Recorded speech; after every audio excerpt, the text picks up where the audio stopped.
So with Shadows of the Damned hella remastered coming out in a couple of days, it got me thinking about another remaster that I never got the chance to really talk about on my channel. And since I wanted to make a spooky Halloween video, I figured this would be an excellent opportunity to cover another third-person action horror shooter that was remastered into the current generation. Resident Evil 4 is one of the greatest games of all time, and I personally would place it somewhere in probably my top 10 favorite games ever. It was the first Resident Evil game that I'd ever played, and I was inspired to do so after watching a Let's Play posted by Michael Jones of Achievement Hunter on his personal YouTube channel. A video series I would probably still recommend to this day, even despite it being over a decade old and probably being pretty stupid in hindsight. YouTube was a much different place back then. Anyway, Resident Evil 4 was a huge hit for me, offering interesting combat, genuine horror elements, and a very engaging and rewarding resource management system. These three attributes are really a trifecta of synergistic qualities which feed into each other to create an unmatched action horror game,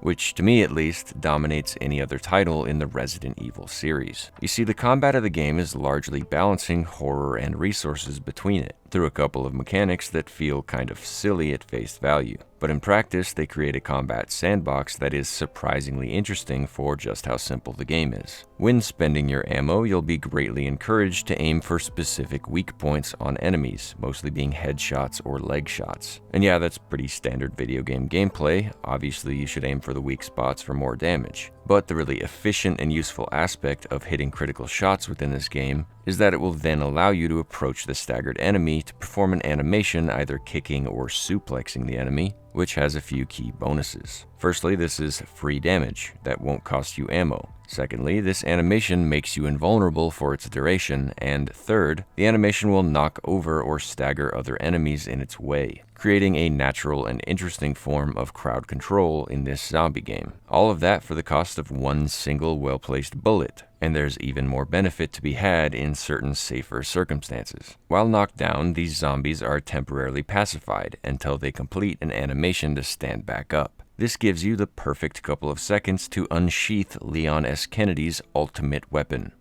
a backflip.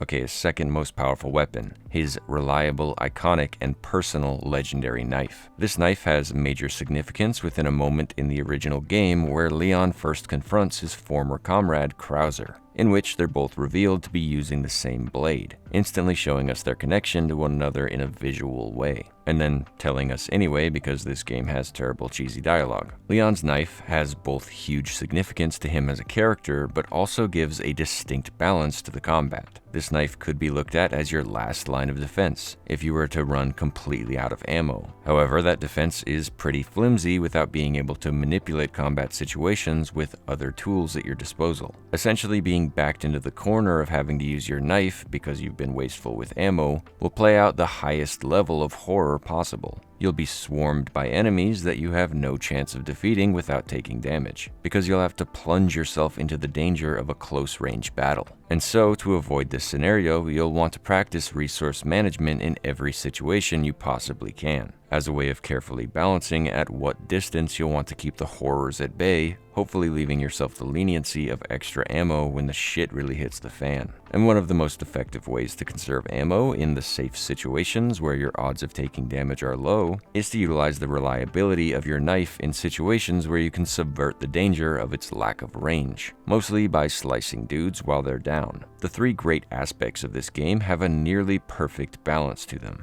Combat that can subvert the horrors but will require careful use of resources, and if you find your kit lacking, you'll be unable to fight and find yourself swarmed with creatures in often very horrific ways. This base template offers an incredibly satisfying skill curve, which rewards good aim, intelligent utilization of your items, situational awareness, and an overall knowledge of the game as a whole. Take, for example, the one moment that the game gives you a free rocket launcher, a ridiculously overpowered weapon that takes up considerable space in your attaché case. This weapon can be utilized to basically skip a boss fight of your choice by firing it during a DPS phase, and is most notably useful on the Salazar's Hand fight, the closest boss fight you'll have after the point you obtain the launcher. Using it here will once again free up a large portion of your attaché case and will save you a considerable amount of ammo you would otherwise have to dump into the boss. And while this is definitely the recommended way to use the launcher, streamlining a run to avoid a boss that can be quite difficult and resource intensive, I would say that an even more high skill and intelligent way to approach this series of events would be to sell the launcher immediately at the nearby merchant. The rocket launcher is worth quite a bit, 15,000, and Resident Evil 4's money is strangely more valuable than just about anything else. You're unable to purchase ammo, and so one would think that ammo or high damage dealing expendables such as grenades or the launcher, which are finite, would be therefore much more sought after. However, the money in this game is also basically finite. I don't believe you can farm it in any way, maybe by waiting for chickens to lay eggs, but I don't think that's practical.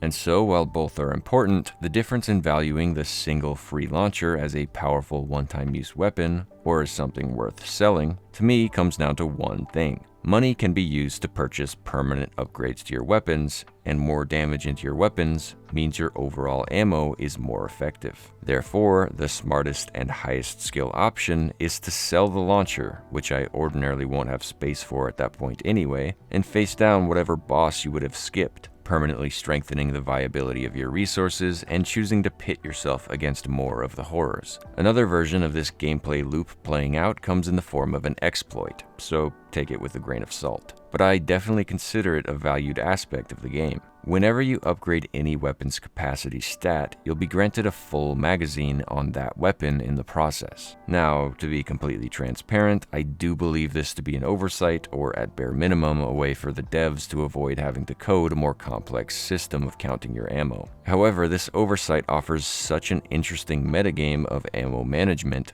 once again rewarding your knowledge of the game in a very valuable way. The merchant will offer more upgrades to your weapon as you progress through the game, and so he won't always be offering the capacity upgrades you might need for specific weapons that you've expended the magazine of. And so the truest and most obsessive hoarders, such as myself, will attempt to memorize which weapons unlock their capacity upgrades at what point in the game, and then will find useful moments to mag dump that weapon's capacity before getting the upgrade, refilling our weapon to its new capacity. This can be absurdly powerful on the Broken Butterfly when using it to dick down bosses just before a merchant, but will also allow you to conserve your reserve ammo on any of your other weapons, which should bolster your entire run with a surplus of bullets. The ultimate form of which is to reach the final exclusive upgrade to the Striker shotgun, which grants a capacity buff, increasing it to 100 shells. From there, the game basically becomes easy mode, and the Striker basically becomes your primary weapon.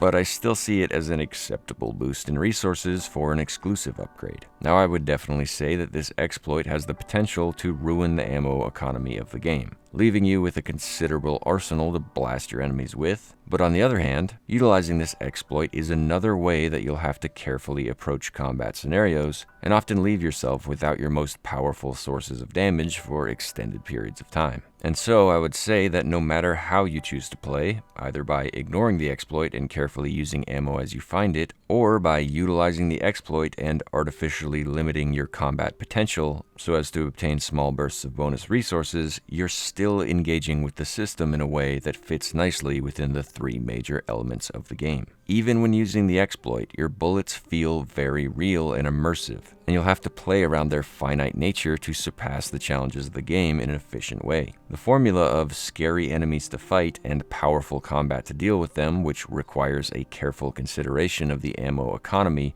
works so well for this genre. It plays on your fears, requiring you to face them down if you want to make any progress in the game, and gives a very rewarding system of hoarding bullets that feel very tangible, especially with the game's utilization of the attaché case inventory system, which I find to be very satisfying to organize and which offers you a basic understanding of your available resources at a glance. Now, this game was so fucking good and so iconic that the genius of its formula sent reverberations throughout the game's industry, resulting in a series of copycat attempts to recreate the formula in new and exciting ways, in a very similar way to modern-day Souls-likes attempting to capture the lightning in the bottle that was Dark Souls or Sekiro. Shadows of the Damned was essentially a Resident Evil 4 light, with more focus on action and dumb fun humor. and I would say that Dead Space is a more faithful attempt to recreate the formula as Resident Evil in space, the first game of which worked great as a template to work off of, but in my opinion, the game really hits its stride in Dead Space 2, mostly for a single, very satisfying reason. Dead Space 2 really leans into its kinesis mechanic, offering a more straightforward way to utilize it, most notably by impaling enemies with their own spiky bits. This system closely mimics Resident Evil 4's ammo-conserving mechanic of hitting a critical shot, entering a melee animation to knock the enemy down and deal damage, and finally knifing the pacified enemy. Dead Space's version generally involves dismembering the necromorph's spike with a well-placed plasma cutter shot, catching the spike with kinesis, and finally firing it back, hopefully hitting your target, which deals considerable damage, dispatching the early game necromorphs at the cost of a single shot, all hinging on your understanding and mastering of the reliable and infinite kinesis system. This whole game manages to manifest a very similar formula to Resident Evil 4 in some very rewarding ways. There's a carefully crafted resource economy, which is balanced and bolstered by a high skill ceiling combat which you'll be encouraged to master, and use against some extremely terrifying enemies which just might have you dip into your available resources a bit more than you were hoping in moments of stress. The trinity of action horror elements presents itself clearly within this game, and I would come close to saying Dead Space 2 is better than Resident Evil 4. Now, this style of game, in hindsight, came very close to becoming its own phenomenon of creating a new genre of game, just like Souls games created Souls-likes. However, something very strange became quickly apparent as developers attempted to build on the formula, and that was that nobody could make more than a couple of these games before absolutely shitting the bed, making an embarrassing garbage sequel, which would tank their reputation. Dead Space 3 lost focus of the series' fundamental elements, introducing co-op, which would trivialize much of the horror, reducing the value of the kinesis combo by adding a collection of basic humanoid zombie enemies, which you'll dispatch with a simple, boring shot to the head, rather than investing in the interesting, grotesque, unique, and visually satisfying dismemberment gameplay. And it dumbed down the resource economy by reducing the ammo to a single universal item, diluting the immersive feel of specific ammos into a generic single number. A lot of this can be attributed to the new weapon system in Dead Space 3, which would allow you to craft a weapon of your own, through a mechanic of mixing and matching various parts together, resulting in two weapons with two functions activated by either hitting right trigger or right bumper while aiming down sight. In theory, the system is really cool, but in practice, it essentially just gives you two trash weapons at once rather than one useful, carefully crafted one. And on a side note, the crafting mats for this system were implemented with one of the most controversial inclusions of microtransactions in gaming history, and has likely led to the further normalization of microtransactions throughout the industry. So that's awesome. All for the sake of a pretty bare-bones weapon crafting system that reduces the iconic set of tools in previous games to a handful of universal attachments. This explains why the ammo economy had to be dumbed down, but also kinda explains why the enemies were reduced to humanoid zombie trash. Without the standardization of the plasma cutter being a definitive primary weapon, no player was guaranteed to have a reliable way to cut off limbs, as there were several other options for primary now, many of which acting as basic guns with basic projectile gameplay. And unless you go the old school route of utilizing the rotator cuff attachment, which would allow you to spin your plasma cutter's blade at the cost of your alt fire, your total control of what you'll be cutting gets tanked into the ground. This change in total essentially deletes the Leon's knife aspect of the game, and fundamentally made the game a much more generic zombie shooter lacking the technical finesse that its predecessor had built. As a whole, the formula was desecrated and the series was functionally dead in the water. Or in space. The wild thing is, the original creators of the Resident Evil 4 formula didn't fare any better in their attempts to develop sequels. Resident Evil 5 also sets you with a co-op partner, but even worse, makes that co-op partner intrinsic to the game, giving them AI when playing solo. Again, I would say that the horror elements take a huge hit, highlighted in scenarios where you should be absolutely fucked, but then you engage in a chain revive between you and your AI companion. kind of shits all over the stakes and breaks the immersion of a horde of zombies swarming you. The combat and resources fare a bit better, but still take a pretty huge hit from having a really shit inventory system, which you'll have to share with your AI partner. And in general, the combat will be a bit more focused on spamming bullets than carefully approaching different scenarios. But Resident Evil 5 really pales in comparison to just how bad things could get in 6. Resident Evil 6 leans even further into the co-op companion gameplay, with several individual campaigns, each with their own duo of characters. As expected, this eliminates any semblance of horror in this action horror game, but this entry in the series does something much worse than that. This game leans so far in the action side of the game, so much so that it overcorrects and makes the most boring experience so far. The combat offers you weapons to spam bullets with, presenting you a version of Leon that has access to dual pistols, and a version of Chris that mains a machine gun, firmly cementing this game as action slop without a meaningful ammo economy whatsoever. Now, full disclosure, I've never really played Resident Evil 6. I attempted to play the demo, which I was very excited for, being that I was at the height of enjoying this style of game at the point of its release. And the demo was so fucking boring that I couldn't care less about actually finishing it. I only just now finally purchased the full game for the sake of gathering footage for this video, within a bundle containing 4, 5, and 6,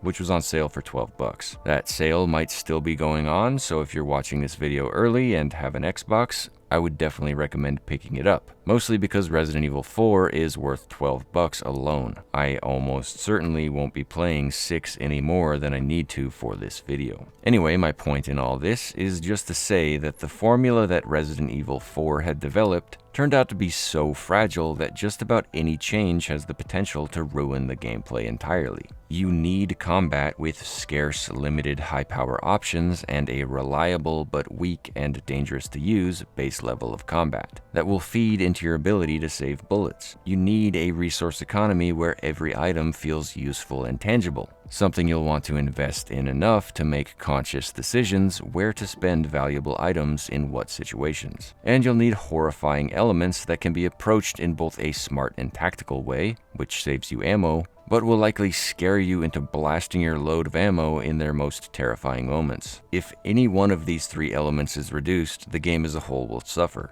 And so with that background information out of the way, let's take a look at the Resident Evil 4 Remaster. After giving up on the Resident Evil series following the demo of 6, I had not become even remotely interested in playing their new games enough to consider purchasing them. The first-person gameplay of the last couple of games just really doesn't speak to me for whatever reason, and even a giant vampire Dami Mommy couldn't convince me to return. But when Resident Evil 4 Remastered was announced, I was obviously very excited. After all, it's still one of my favorite games ever. And so, what did I think of the remaster? It was pretty good.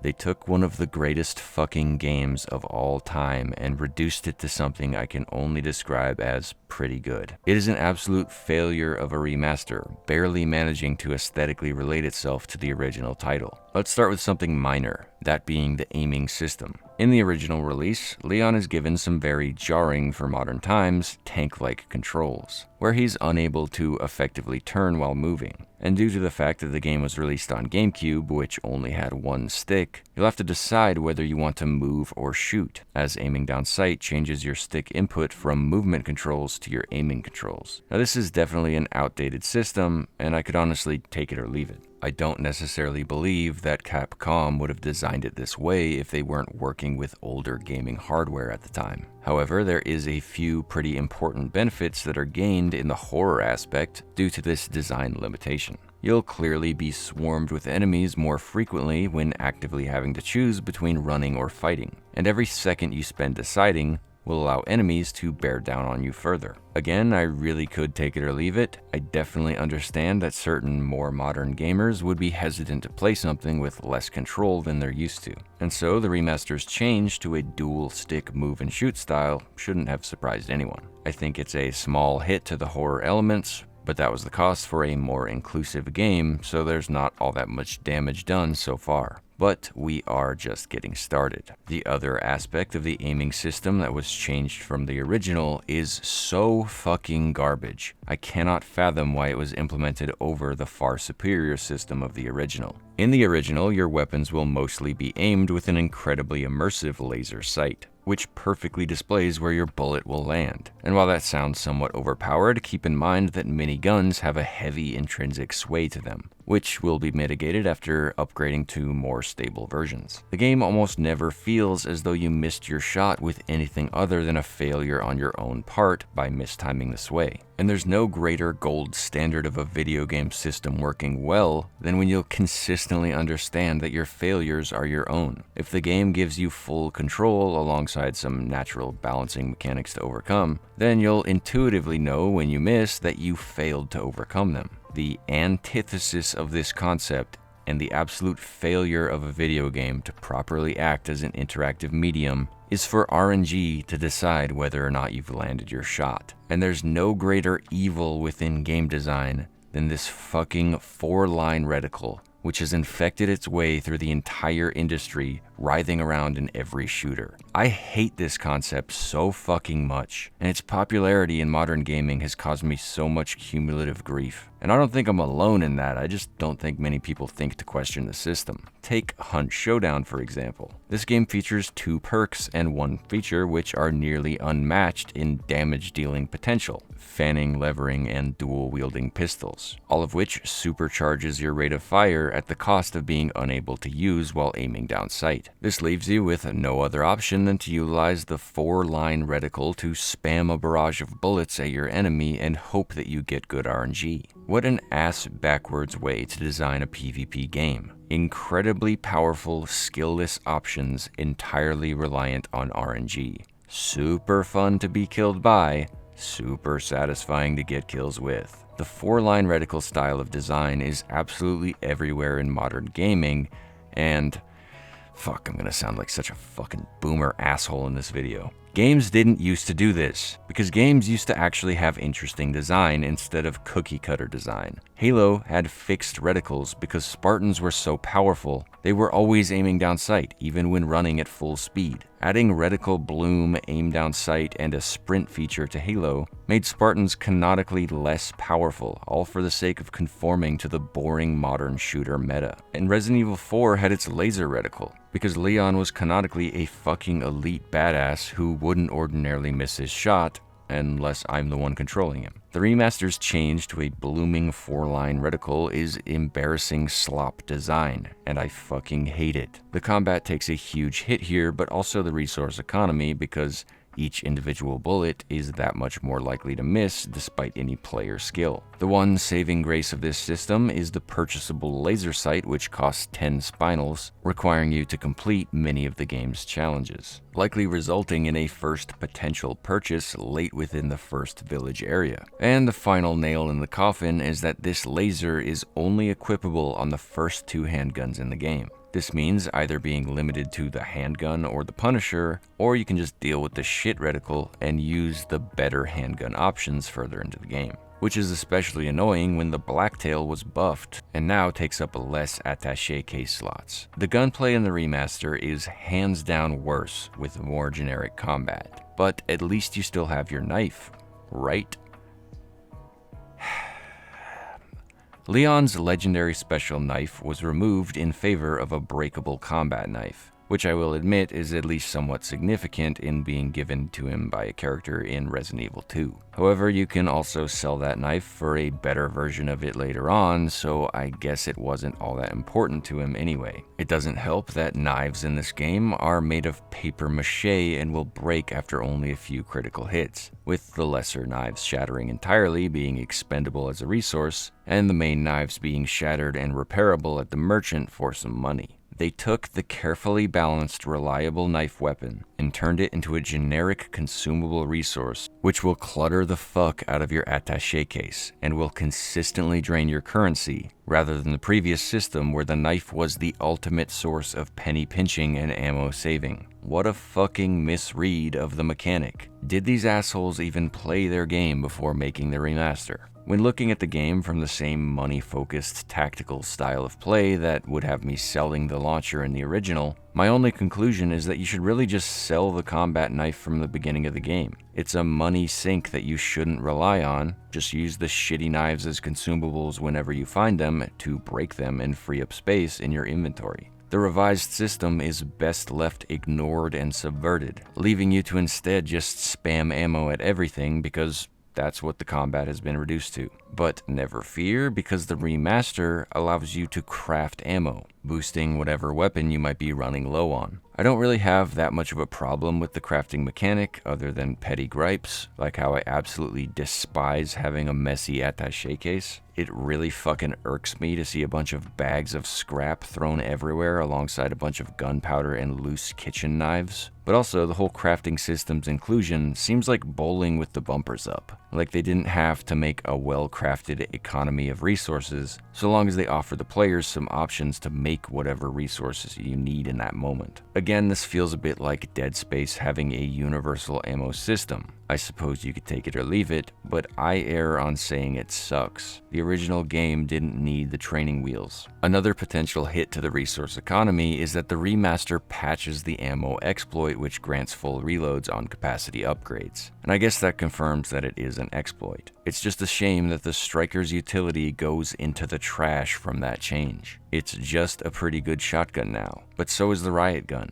and you'll likely have upgraded the basic shotgun to the riot gun and sunk a bunch of upgrades into it already. Now, that's all of my more important criticisms of the remaster, but there's really not all that much that was unscathed. The combat is inherently worse in several ways, and the resources are a sloppy mess of literal garbage littering your attaché case. The only aspect that still holds up is the horror elements, but they can't hold up the game on their own. The horror elements are fine, but you can only engage with them through worse combat and less mentally invested resource management. It's a worse game, hands down. Let's move on to the positive changes. The spinal shop and associated challenges are pretty cool, and make each area feel much more of an open world where backtracking is more natural than the original. The change to treasure, giving a minigame of collecting specific colored gems and specific shapes, is fine. I think it's as good as it is bad, giving a new minigame at the cost of the specific, more immersive version of collecting a set of combinable treasures. There's not much they could have done with the system without pissing someone off, and I honestly could care less as long as I get enough money for my weapon upgrades. I wouldn't be surprised though if this change bothered people.